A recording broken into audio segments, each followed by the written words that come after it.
So the father came out and he's speaking Yeah, the German father to you? came out and he was speaking real good English. English, yeah. And his daughter was with him. And he said, no, he said, we're friends, we're Germans, but yet we're friends. He said, we will put you in touch with someone and help you get to friendly land. So how long from when you landed till you got to this farm? How long did you Honey, have I to would travel? think it was about one night. Just one night? One night. Did you walk the whole time or I did you walked stop and about, rest at all? yes. Oh no, I walked almost the whole night because I rested. See, I always thought we hit Munich 11 o'clock in the morning. But I found out we hit it at 1 o'clock in the afternoon. You know, Munich time or Italy time. And when I hit the ground, I think it was 5 or 10 minutes after 1. Oh, wow. And I just hid. I got as far as I could away from the city and hid the rest of that day until dark. I see. And then I walked until I came to a farm. Then I rested in the farm. And that's when the next morning all this happened. So he did. He put me, he said, hide here. And this guy came. And to this day, I'd swear he was a Canadian.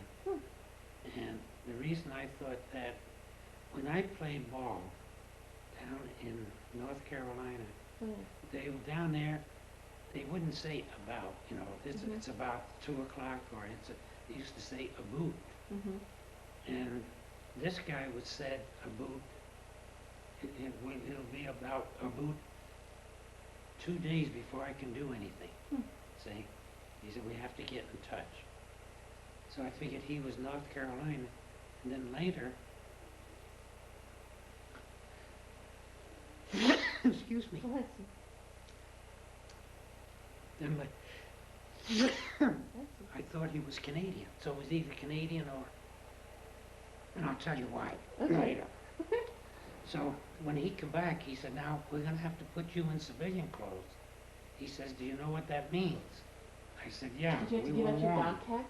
No, I'll tell you. I said, yeah, I was warned. We were warned that if we got into civilian clothes, we could have been shot as spies. Oh. I said, okay, I'll give up my fur, you know, my flying, because that was all winterized stuff for high altitude. I said, I'll give that up, but I want to wear, and we had it was like, what'd you call it? Like a jumpsuit. It was all buttons and we had pockets in it. I said, I'll roll up my pants to let them know that I'm not really a spy, but an American flyer. I'm trying to do the best I can to get back to my base. And if Germans don't understand, I said, then the hell with them. They can do what they want. And he said, fine, but just so you understand.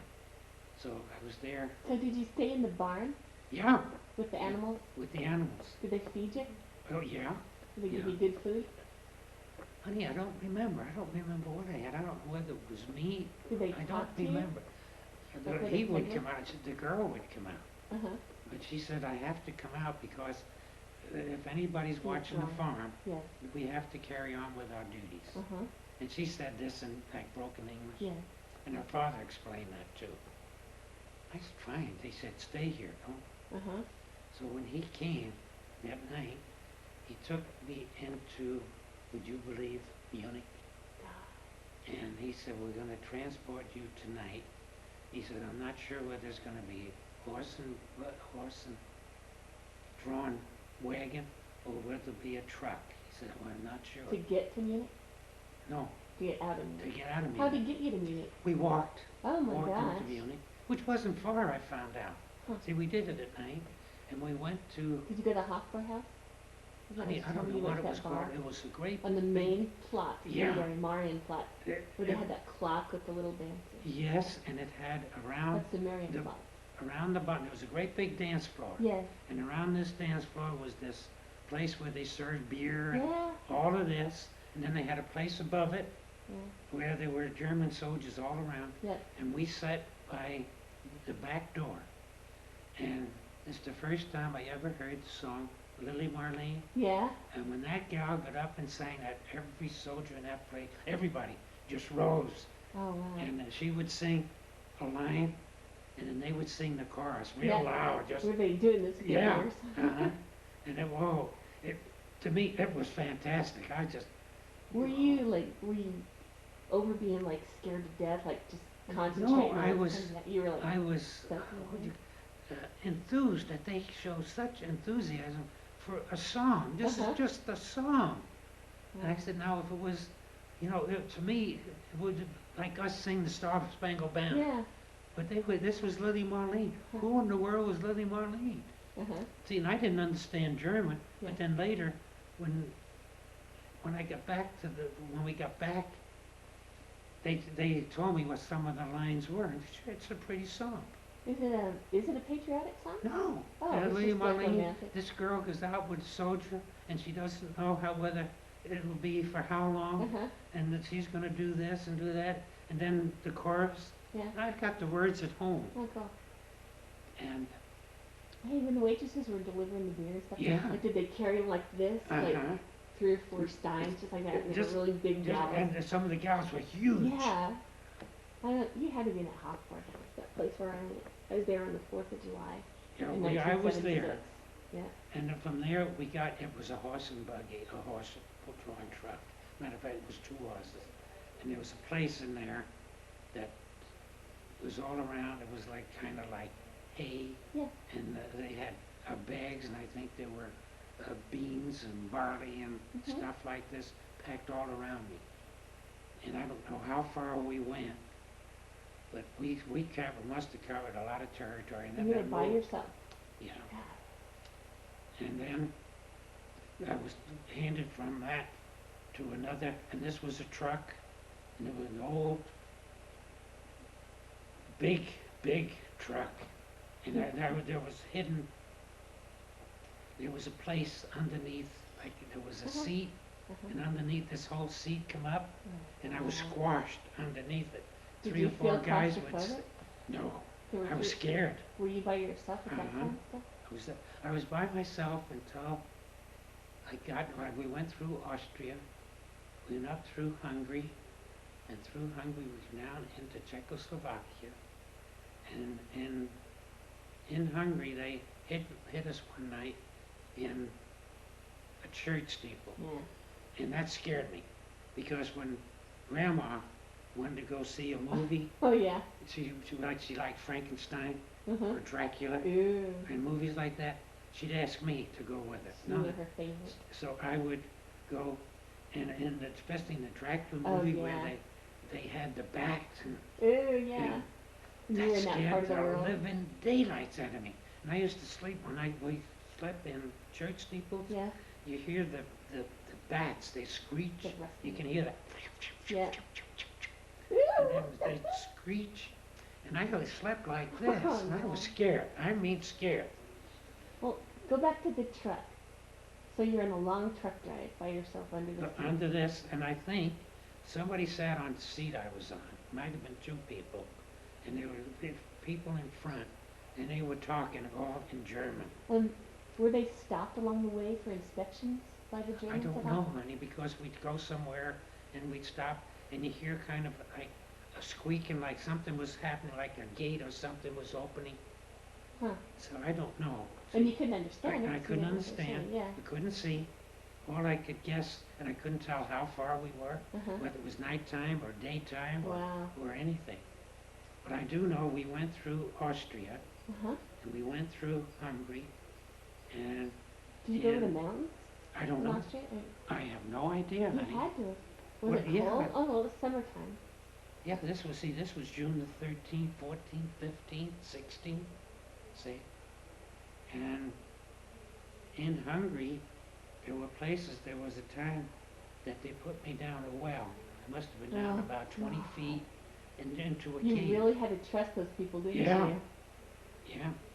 And none of them, the English they spoke was funny English. You had to listen twice. It kind of reminded me sometimes of the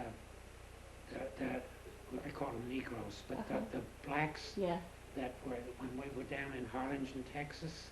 I have to tell you about that story too, about the blacks. But the way they talked, the funny kind of talk they had, and that's what it sounded like to me, only it wasn't English. It was, let me tell you about the blacks in Harlingen. One night, Gus Earl, I, and Mario went to this restaurant, and this is in Harlingen, Texas. And we ordered steak and fried potatoes. Honey, I'm not lying. You remember that platter that Adam Adam had had? last week? Well, we got a steak in there, about that big, and French fries about as big as that plate, Wow. and bread about as big. Well, the bread was for all of us. Yeah. Well, we were there one night eating, and these black.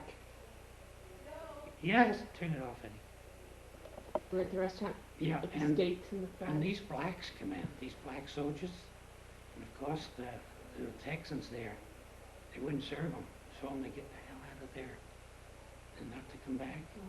And we were eating, and we hadn't paid yet. So me, I was always the noisy one. And I told Gus, I said, Gus, those guys are at our base. I said, let's raise hell. We leave this and walk out if they don't serve the blacks. And Gus said, well, you think we should? And I said, I'm going to. I don't know about you guys. Good for you. I said, these guys are at our base. They're Americans. They may be overseas with us Sunday. Yeah. I said, to hell with it. So I went up to the bar and I said, you feed them like you feed us or we're leaving. And we'll leave that crap on the table.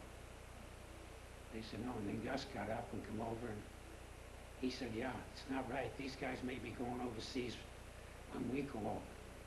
And they're fighting for the same thing we're fighting for. Then Mario come over and then Eddie Earl. So we went back and he said, well, do we eat? I said to the guy, do we eat or do we leave when they leave? And the blacks already had started out the door. And I said, wait a minute, guys. I said, now what do you do? And they said, well, they'll have to eat over there. And I said, no, I want them to eat over with us. Good. I said, we're over here and we want them with us. And there were 5 of them. Right. So they sat down and I told Gus, let's wait until they're finished. Let's not go because when we leave they may do something to them. So the guy sat down and I said, don't worry. And so we took our time eating. We were talking to them. Good. Wanted to know what they were doing. Where and they were were they from cooks. and stuff? They were from our base. All right. And the 2 of them were cooks at our mess hall. Uh-huh. And we told them where we were from and what mess we were at. And they said, yeah. He said, we're at that mess hall. I said, fine. I said, we're going to stay here until you guys are finished eating. They said, your stuff will get cold. I said, oh, we'll be finished with it, but we have a lot to talk about. Good. So we did. We stayed and we paid.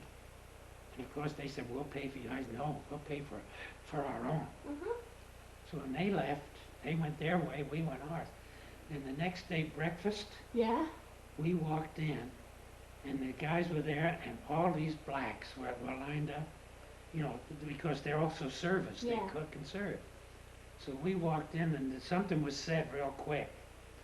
And when I forget what we had. Yeah. But usually you get a little big spoonful. Yeah. And then the next guy, Yeah. we get 3 spoonfuls. Aw, that's cool. And they fed us like you wouldn't believe. When it came to fruit, they found out where we sat and they'd come over. And I said, you guys don't have to do this. I said, we do this, we're all Americans. And they said, yeah, but we've been treated like crap down here. And I said, well, there's no need in that. And I said, you guys going back there again? They said, we're afraid to. And I said, why don't you go back and see what happens? And I said, tell us what night you're going in and we'll wait so you can tell us. So we did. We waited. They went in and they stayed in there. And we went our way. Then we come back and they were leaving when we got back. I said, how'd they treat? They said, they treated us fine. They wanted to know how we were and when we were going to come back and eat. And I said, well, we'll probably go back Saturday, which we did. And then they come back too.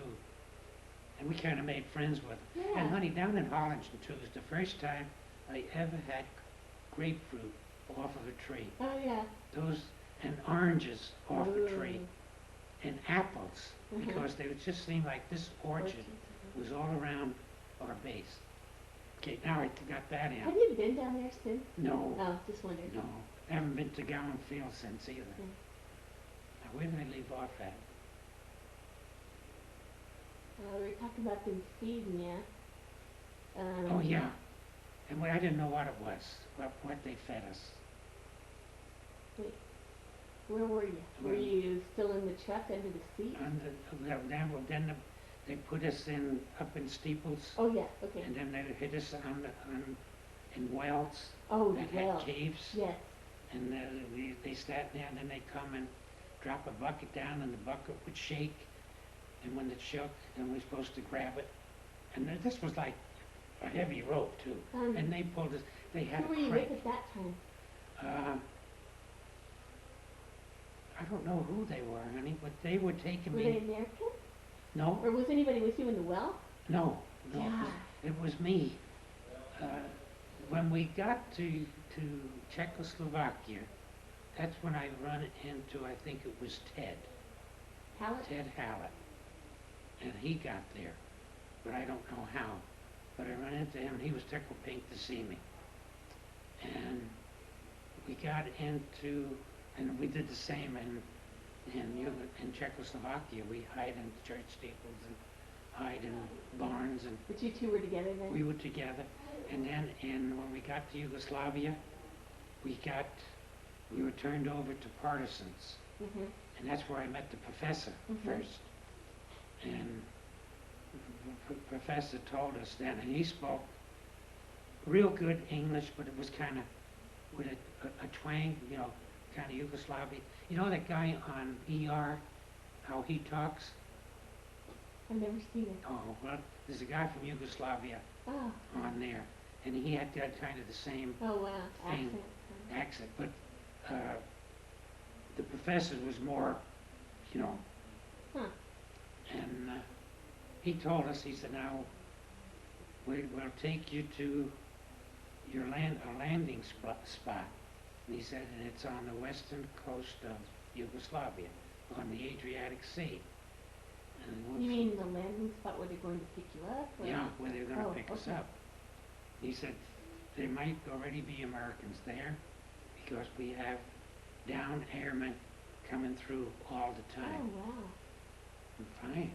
And he said, but we fight Germans, we fight Italians, and we fight Ustashi, we fight Croatians. And I said, you fight all these Ustashi? I said, well, who are they? They said they are nomads that take anything that isn't nailed down, and then if it's nailed down, they try and take it too. And he said, and they don't like Croatians, they don't like, and he mentioned a bunch of different languages there, or whatever they were. He said they kill them. He said they kill babies. They just, that's what this thing that happened here reminded me of. And tell me about when you met Tito too. Well, that didn't come yet. Okay. And he said, this is what we do. And I said, well, when you do this, can we fight with you? And Ted said, Joe, I don't want to fight.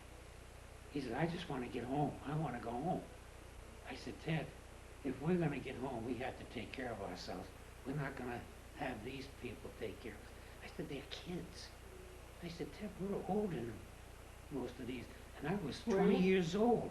You were 20? I was 20. I said, these are kids. I said, I bet you they're 15, 16 years old. Wow.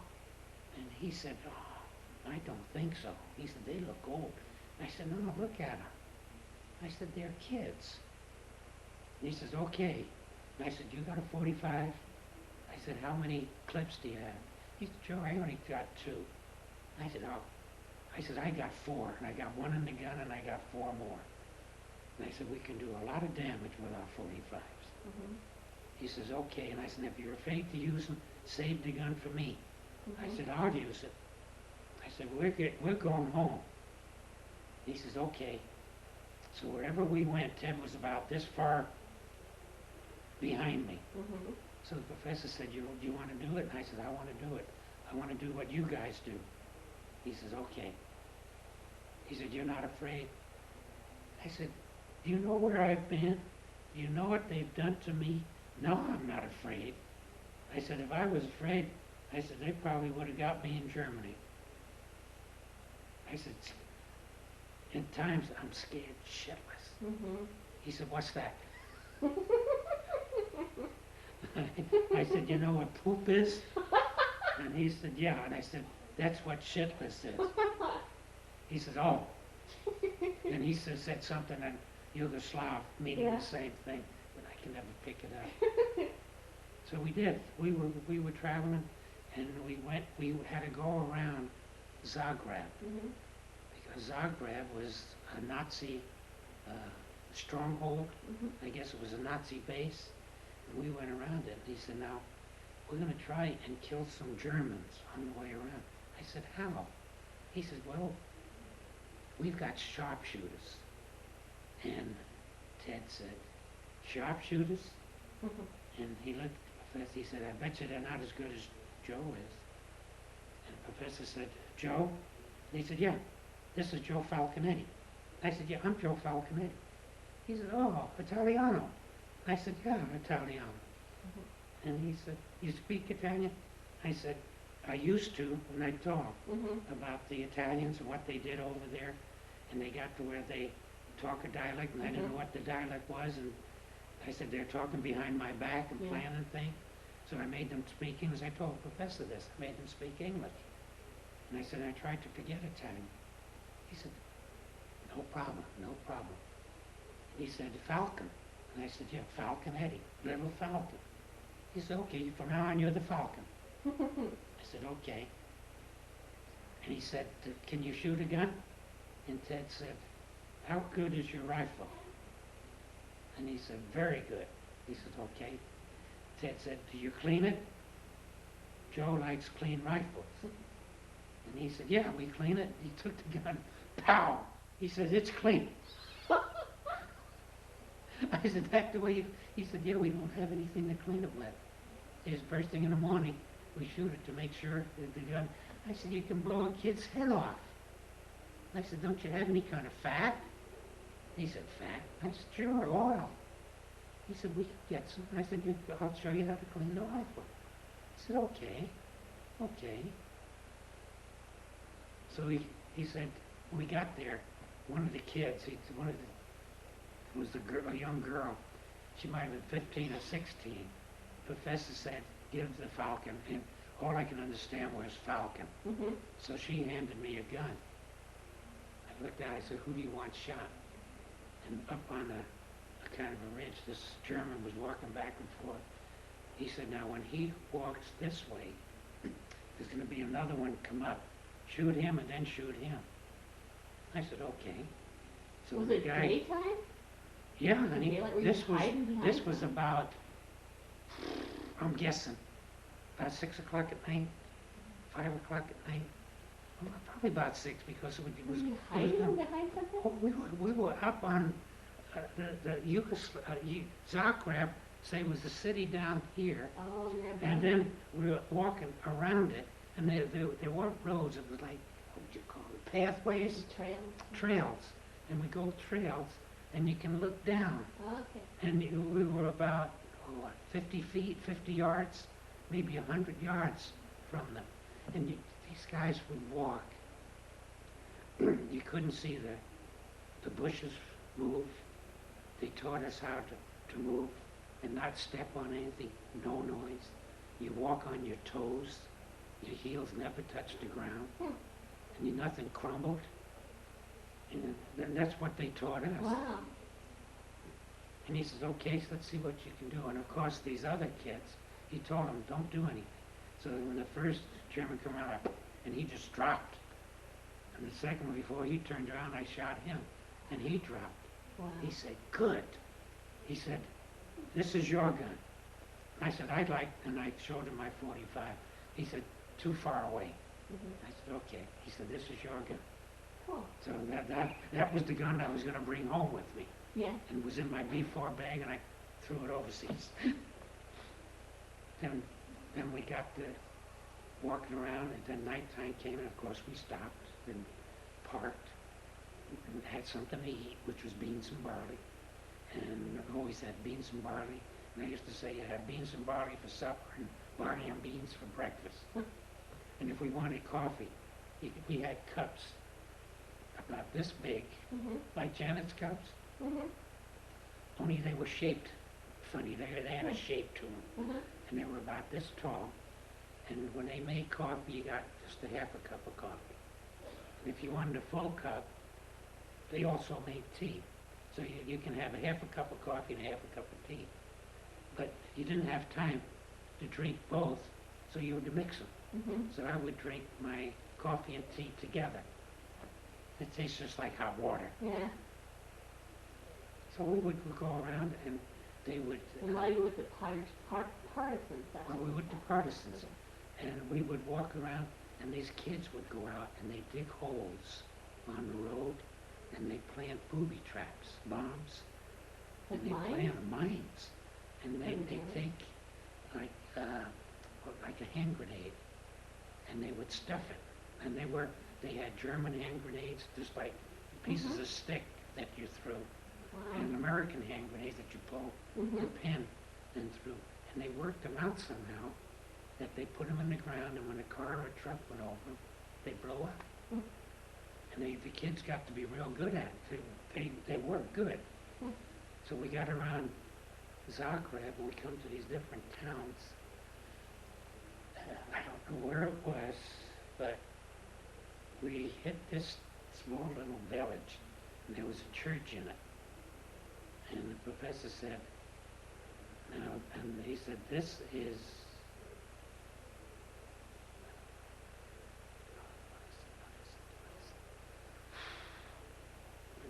it was Eustachi.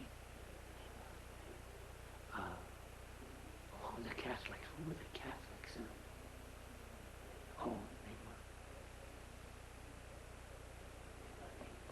Nema means no, not, don't say you're,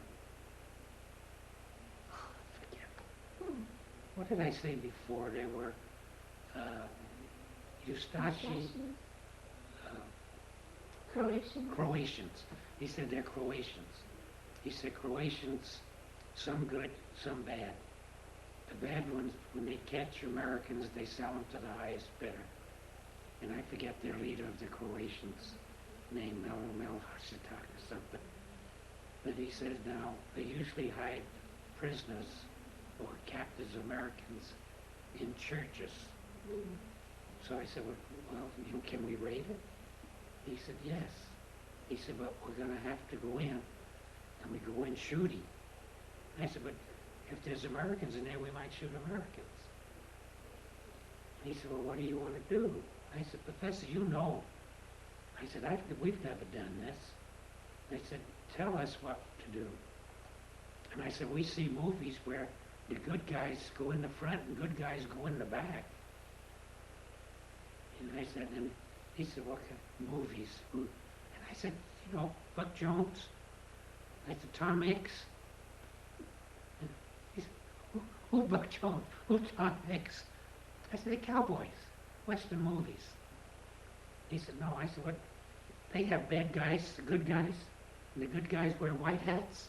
All the bad guys wear big black hats. And Ted just, you said, you want to talk about any movie? I said, no. I said, no, all I want to do, I don't want to go in and kill Americans, Ted. I said, we can't just go in shooting.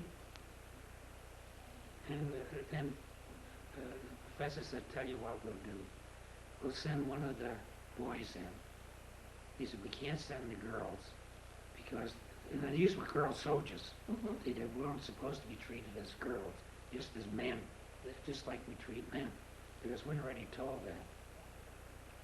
And I said, okay, so they sent in a kid, and when he went in, he was looking to see if he could find his mother.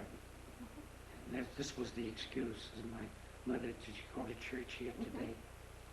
And when he came back and he said, the soldiers, he said, there's Americans, they're tied up, and they're on, and he mentioned what wall they were on. So I said, fine. So he said, can you go in and keep the doors open? So the kid went back, and he sat down, just inside the doors, and there was some kind of a whistle or something. So he pushed the doors open, and we all ran in. And that's where I met Tex. And Tex was about 6'4", 6'4", 6'6". Mom met him later, and it was up before we come on this trip. I kept saying to Mom, where did I know Tex from? Where did I know Tex from? I said, was he in the hospital down in Tennessee with me? We were in Nashville, Tennessee. And she said, I don't know. So then one day I came out of after I emptied her bag, and she went to the, used the bedpan, and I was cleaning up. I come back in the bedroom. I said, honey, I know where I met Tex. He was the one that we released in that little town that was in church. Wow. And she said, oh. So I'll tell you about Tex again later. Okay. Okay? Cool. So we released, there was about 6 of them, 6 or 7 of them, and they joined the party. And right away, Tex wanted the gun. Yeah. He said, I want to kill as many of these SOBs as I can before I leave Yugoslavia. So it was Tex, me, Professor, and these kids. Well, Hallett didn't Hallett, I would say, Psycho, you can believe Hallett, and he would do anything you tell him to do. He was bad. He was just like, well, he was older than me, but he was just like